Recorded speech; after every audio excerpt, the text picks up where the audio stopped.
ಮಕರ ರಾಶಿಯವರಿಗೆ ಈ ಜುಲೈ ಮಾಸ ಹೇಗಿದೆ? ಮಕರ ರಾಶಿಯವರಿಗೆ ಏನಪ್ಪ, ಇಷ್ಟು ದಿವಸ ಕಷ್ಟಗಳಿತ್ತು, ಏಳರಾಟ ಶನಿ ಇತ್ತು, ಅದಿತ್ತು ಇದಿತ್ತು, ಸಮಸ್ಯೆಗಳಾಗ್ತಾ ಇತ್ತು. ಹೀಗೆ ಬಹಳಷ್ಟು ಹಣ ಅಂತಕ್ಕಂಥದ್ದು ಈಗಾಗಲೇ ಬರ್ತಾ ಇದೆ. ಇದು ಸತ್ಯವಾಗಿರ್ತಕ್ಕಂಥ ವಿಚಾರ. ಯಾಕೆ ಈ ಮಾತನ್ನು ನಾನು ನಿಮಗೆ ಹೇಳ್ತಾ ಇದ್ದೀನಿ ಅಂತಂದರೆ, ಬಹಳಷ್ಟು ತತ್ತರಿಸ್ಬಿಟ್ರಿ ನೀವು. ದುಡ್ಡಿಗೋಸ್ಕರ ಏನೇನೋ ಮಾಡಿಬಿಟ್ರಿ, ಹಣಕ್ಕೋಸ್ಕರ ಕಲಿಯುಗದಲ್ಲಿ ಏನೇನೋ ಮಾಡಿದ್ರಿ. ಅಲ್ಲಿ ತೊಗೊಂಬರೋದು, ಇಲ್ಲಿ ಹಾಕೋದು, ಇಲ್ಲಿ ತೊಗೊಂಬರೋದು, ಅಲ್ಲಿ ಹಾಕೋದು, ಎಲ್ಲವನ್ನೂ ಕೂಡ ಮಾಡಿದ್ರಿ. ಆದರೆ ಈ ಜುಲೈ ಮಾಸದಲ್ಲಿ ಒಳ್ಳೆಯ ಹಣ ನಿಮ್ಮ ಕೈ ಸೇರಿದೆ, ಈಗಾಗಲೇ ಸೇರಿದೆ, ಆದರೂ ಸೇರುತ್ತೆ. ಹನಿ ಹನಿ ಗೂಡಿದರೆ ಹಳ್ಳ ಅಂತ ಏನು ನಾವು ಗಾದೆ ಮಾತನ್ನು ಹೇಳ್ತೀವೋ ಹಾಗೆ ಎಲ್ಲವನ್ನು ಒಂದು ಕಡೆ ಸ್ಟೋರ್ ಮಾಡ್ತಾ ಇದ್ದೀರಾ ಅಂತ ಸಂಪೂರ್ಣವಾಗಿ ಹೇಳ್ಬೋದಾಗತ್ತೆ. ಯಾರಿಗೆ? ಮಕರ ರಾಶಿಯವರಿಗೆ. ಆದರೆ ಖರ್ಚಿನ ಮೇಲೆ ಹಿಡಿತ ಇಟ್ಕೊಳ್ರಿ. ಸಿಕ್ಕಿದ್ದಕ್ಕೆ ಖರ್ಚು ಮಾಡ್ತೀರಿ, ಅದು ಪ್ರಯೋಜನವೇ ಇಲ್ಲ, ಅದಕ್ಕೆಲ್ಲ ಖರ್ಚು ಮಾಡ್ತೀರ.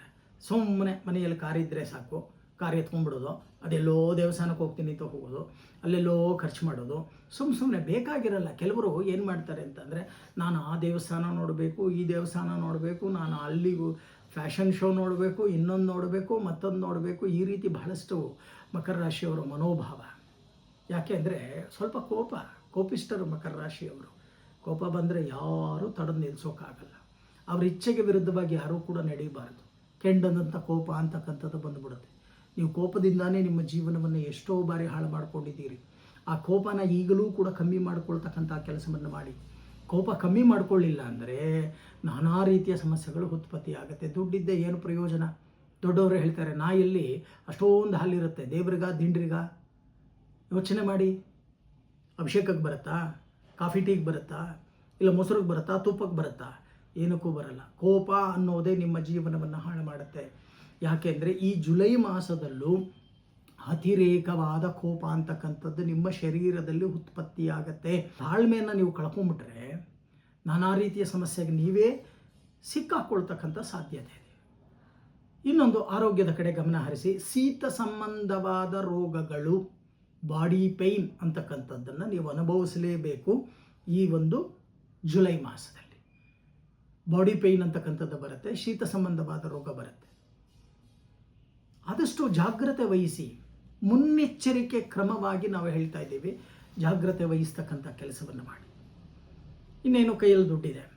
ಇನ್ನು ಮದುವೆ ಆಗ್ತಕ್ಕಂಥವರಿಗೆ ಬಹಳಷ್ಟು ಜನ ನನಗೆ ಮದುವೆನೇ ಬೇಡ ಅಂತಕ್ಕಂಥವರು, ಅಯ್ಯೋ ಮದುವೆ ಜೀವನ ಜಿಗುಪ್ಸೆ, ಹೆಣ್ಮಕ್ಳಾಗಲಿ ಗಂಡು ಮಕ್ಕಳಾಗಲಿ, ಅಯ್ಯೋ ಹೀಗೆ ಇದ್ಬಿಡೋಣ ಅಂತ ಹೇಳಿ ಬಹಳಷ್ಟು ಜನ ಏನು ಆಲೋಚನೆಯನ್ನು ಮಾಡಿ ಆ ರೀತಿ ಇದ್ದೀರೋ ಅಂಥವರಿಗೆ ದಿಢೀರ್ ಅಂತ ಹೇಳಿ ವಿವಾಹ ನಿಶ್ಚಿತಾರ್ಥವಾಗ್ತಕ್ಕಂಥ ಸಾಧ್ಯತೆಗಳಿದೆ. ವಿವಾಹ ಕೂಡ ನಡೆದು ಹೋಗುತ್ತೆ. ಅದು ಲವ್ ಮ್ಯಾರೇಜ್ ಆಗ್ಬೋದು, ಅಥವಾ ಎಲ್ಲೋ ಒಂದು ಕಡೆ ದೇವಸ್ಥಾನದಲ್ಲಿ ಸಿಂಪಲ್ ಮ್ಯಾರೇಜ್ ಆಗ್ಬೋದು, ಮದುವೆ ಆಗ್ತಕ್ಕಂಥ ಸಾಧ್ಯತೆಗಳಿದೆ. ಇನ್ನು ಗೃಹ ಪ್ರವೇಶದ ಗೃಹದ ವಿಚಾರದಲ್ಲಿ, ಕಟ್ಟಡದ ವಿಚಾರದಲ್ಲಿ ನಾವು ನೋಡಿದಾಗ ಹೊಸದಾಗಿ ಶಂಕುಸ್ಥಾಪನೆ ಅಥವಾ ಭೂಮಿ ಪೂಜೆ ಮಾಡ್ತಕ್ಕಂಥ ಯೋಗ ಹೆಚ್ಚಾಗಿ ಕಂಡು ಬರ್ತಾ ಇದೆ. ಯಾವುದೋ ಒಂದು ಪ್ರಾರಂಭ ಮಾಡ್ತೀರಾ, ಕನ್ಸ್ಟ್ರಕ್ಷನ್ ಅಂತಕ್ಕಂಥದ್ದು ಪ್ರಾರಂಭ ಮಾಡ್ತಕ್ಕಂಥ ಸಾಧ್ಯತೆಗಳು ಕೂಡ ಹೆಚ್ಚಾಗಿ ಕಂಡು ಬರ್ತಾ ಇದೆ.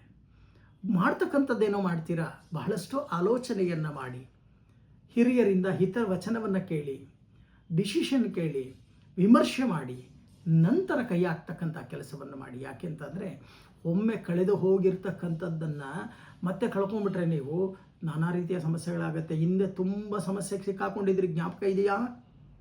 ಹೌದಲ್ವಾ? ಹಾಗೆ ಅಂಥ ಸಮಸ್ಯೆಗಳಿಗೆ ನೀವು ಸಿಕ್ಕಾಕೋಬಾರ್ದು. ದೊಡ್ಡವರ ಜೊತೆ, ಕಲಿತವರ ಜೊತೆ ಕೂತು ವಿಮರ್ಶೆಯನ್ನು ಮಾಡಿ, ನಂತರ ನಿರ್ಧಾರವನ್ನು ಮಾಡ್ತಕ್ಕಂಥ ಕೆಲಸವನ್ನು ಮಾಡಿ.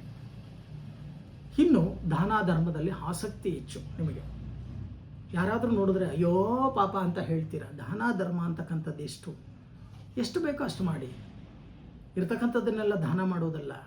ಯಾರೋ ಸ್ನೇಹಿತ ಬಂದ ಕೇಳ್ದ ಅಂತ ಹೇಳಿಬಿಟ್ಟು ನಿಮ್ಮ ಮನೆ ಪತ್ರ ಹಣ ಇಟ್ಟು ಹಣ ಕೊಟ್ಟು ಸಿಕ್ಕಾಕ್ಕೊಂಡು ನೀವು ಬಡ್ಡಿ ಕಟ್ಟೋ ಒಂದು ಪರಿಸ್ಥಿತಿಗಳನ್ನು ಮಾಡ್ಕೋಬೇಡಿ. ಈಗಾಗಲೇ ಈ ರೀತಿ ಮಾಡಿರ್ತೀರ. ಇನ್ನೊಂದು ವಿಚಾರವನ್ನು ನಾನು ನಿಮಗೆ ಹೇಳ್ತೀನಿ.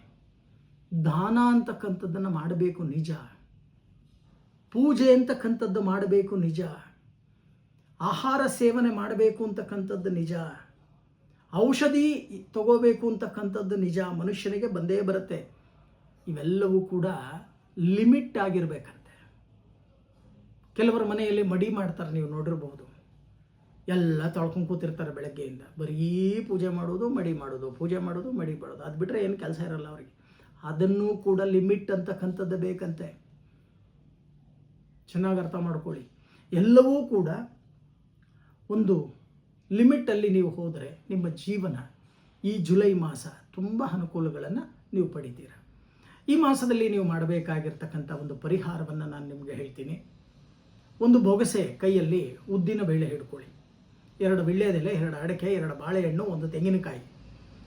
ಶನಿವಾರ ನೀವೇನು ಮಾಡಬೇಕು, ನವಗ್ರಹ ದೇವಸ್ಥಾನದಲ್ಲಿ ನೈಋತ್ಯದಲ್ಲಿ ಇರ್ತಕ್ಕಂಥ ವಿಗ್ರಹ, ನೈಋತ್ಯ ಅಂದರೆ ಏನು, ಸೌತ್ ವೆಸ್ಟ್ ಕಾರ್ನರಲ್ಲಿ ಇರ್ತಕ್ಕಂಥ ವಿಗ್ರಹಕ್ಕೆ ಇಟ್ಟು ಭಕ್ತಿಯಿಂದ ಪ್ರಾರ್ಥನೆಯನ್ನು ಮಾಡಿ. ಬಗ್ಗಿಯನ್ನು ನಮಸ್ಕಾರ ಮಾಡೋದು ಬೇಡ, ಪ್ರಾರ್ಥನೆ ಮಾಡಿ. ಅದನ್ನು ಬ್ರಹ್ಮಚಾರಿ ಬ್ರಾಹ್ಮಣನಿಗೆ ಕೊಟ್ಟು ನಮಸ್ಕಾರವನ್ನು ಮಾಡ್ತಕ್ಕಂಥ ಕೆಲಸವನ್ನು ಮಾಡಿ. 5 ವಾರಗಳು ಈ ಮಾಸದಲ್ಲಿ ಶನಿವಾರ ಎಡಬಿಡದೆ ಮಾಡಿ. ಆಗ ನಿಮ್ಮ ಜೀವನ ಅಂತಕ್ಕಂಥದ್ದು ಅಭಿವೃದ್ಧಿಯತ್ತ ಸಾಗತ್ತೆ ಅನ್ನೋದನ್ನು ಈ ಒಂದು ಜುಲೈ ಮಾಸದ ಭವಿಷ್ಯದಲ್ಲಿ ಹೇಳ್ತೀನಿ. ಈ ಪರಿಹಾರವನ್ನು ನೀವು ಮಾಡಿದರೆ ಖಂಡಿತ ಅನುಕೂಲಗಳು ಪ್ರಾಪ್ತಿ.